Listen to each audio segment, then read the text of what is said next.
Bon Bernard, ça devient un petit rituel. À chaque étape de repos du Tour de France, la deuxième journée de repos, on retrouve Bernard Hinault pour nous parler du Tour de l'avenir en tant que parrain.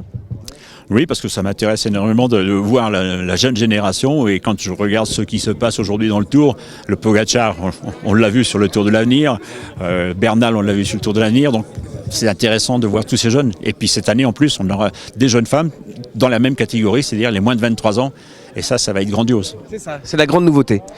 Tour de l'avenir féminin. Tour de l'avenir féminin, c'est la grande nouveauté, parce qu'il n'y avait jamais lieu. Et pourquoi les jeunes femmes de moins de 23 ans n'auraient pas la même chance que les hommes? Donc ça va être très très très beau. Quel est rappelle-nous, le rôle du parrain du Tour de l'avenir? C'est de parler aussi avec tous les sponsors, les accueillir, faire en sorte qu'ils passent une bonne journée et puis qu'ils aient envie de revenir. On parle de ce Tour de France. Qu'est-ce qu'en pense Bernard Hinault? Il est fabuleux depuis le départ, ça castagne de tous les côtés. On attend qu'il y ait une décision qui se prenne entre les deux coureurs, et puis tous les jours c'est le suspense. Il faudra attendre l'étape de repos, et donc ils vont se reposer, je pense. Et puis on verra après ce contre-la-montre, celui qui aura lâché ou pas. Et s'ils sont toujours tous les deux dans le même temps, ça va être génial la suite. Il est fabuleux, mais certains médisants se permettent de dire ouais, Vingegaard, Pogacar, et après le reste, il n'y a plus rien. Mais c'est la réalité, c'est tout. Hein. Mais il n'y a plus rien. Le petit Rodriguez, il n'a que 20 ans. Hein. Donc il y a une nouvelle génération qui arrive. Pitchcott, bon là, il a pris quelques claques, mais il y en a un paquet qui arrivent et qui ne sont pas mauvais. Hein. Votre cœur balance pour qui? Vingegaard, Pogacar? Que le meilleur gagne.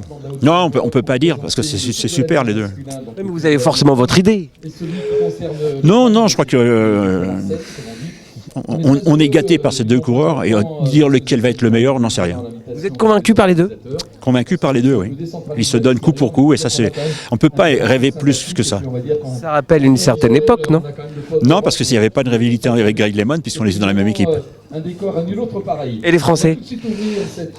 On a eu Déçus ou pas déçus? Un peu déçus, mais on en a eu un quand même qui a gagné. Victor l'a fait d'une manière à l'ancienne, c'est-à-dire à l'époque où moi je courais, où un Willy Terling a gagné cette étape comme ça. Vous nous avez toujours dit, Bernard, qu'il vaut mieux lever les bras que viser un top 10 sur le Tour de France. David Gaudu se trompe?